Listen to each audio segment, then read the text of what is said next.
রাত তখন ৩টা পেরিয়ে গেছে।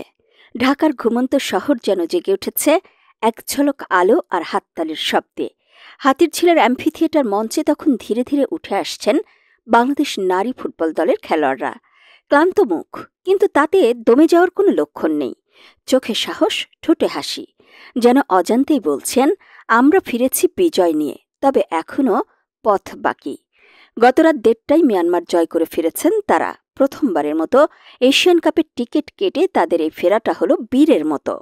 বিমানবন্দর থেকে সরাসরি আনা হয় হাতিরঝিলে।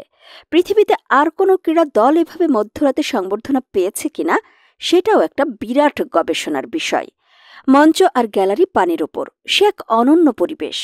তবে রাত গভীর হওয়ায় তিন পাশে গ্যালারির মাত্র ১/৩ ভরেছে দর্শকে। তাদের আগ্রহের কেন্দ্রে ছিলেন ঋতুপর্ণা চাকমা, যার জোড়া গোলে মিয়ানমারকে হারিয়ে ইতিহাস লিখেছে বাংলাদেশ। গভীর রাতেও হাজারখানেক দর্শক অপেক্ষায় ছিলেন তাদের জন্য, মুখে বাংলাদেশ বাংলাদেশ ধ্বনি নিয়ে। একে একে মঞ্চে ডাকা হয় রূপনা চাকমা, শিউলি, শামসুন্নাহার, আফিদা, তহুরা, কোহাতি, মনিকা চাকমা, মারিয়া, ঋতুপর্ণা চাকমা ও অন্যান্যদের।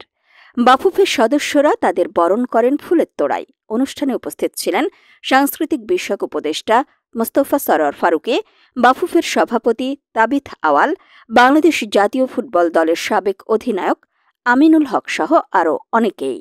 মেয়েরা মঞ্চে বসেন যেন মাথায় গর্বের অদৃশ্য মুকুট পরে। মেয়েদের ছবি দিয়ে বানানো বড় বড় বিলবোর্ড ও ব্যানারে সাজানো অনুষ্ঠান স্থলকে বর্ণিল করতে চেষ্টার কসুর করেনি ইভেন্ট ম্যানেজমেন্ট। ডিজিটাল যুগে যাবতীয় ডিজিটাল রঙই থাকলো পুরোটা জুড়ে।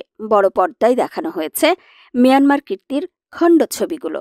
কখনো ঋতুপর্ণার গোল, কখনো রূপনার সেভ। মাঠে চেনালেন নিজের জাত, চিনিয়েছেন মঞ্চেও।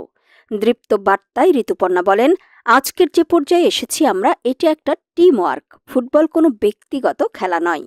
বাংলাদেশের মেয়েরা জানে কিভাবে কঠিন পরিস্থিতিতে লড়াই করতে হয়। আপনারা আমাদের ওপর বিশ্বাস রাখবেন, আমরা আপনাদের নিরাশ করব না। আমরা শুধু এশিয়া না, বাংলাদেশকে বিশ্ব মঞ্চে নিয়ে যেতে চাই। তবু এই রাত মনে থাকবে। এই রাত শুধু ক্লান্তি নয়, মেয়েদের কাছে আত্মসম্মান আর অঙ্গীকারেরও। রূপনা, ঋতুপর্ণা, আফিদারা জানিয়ে দিলেন, বাংলাদেশ এখন শুধু আর বন্যার দেশ নয়, এটা ফুটবলের দেশও। আর তাদের পাশে দাঁড়ানো এখন শুধু উৎসবের দায়িত্ব নয়, প্রয়োজনীয় সমর্থন দেওয়া সময়ের দাবিও।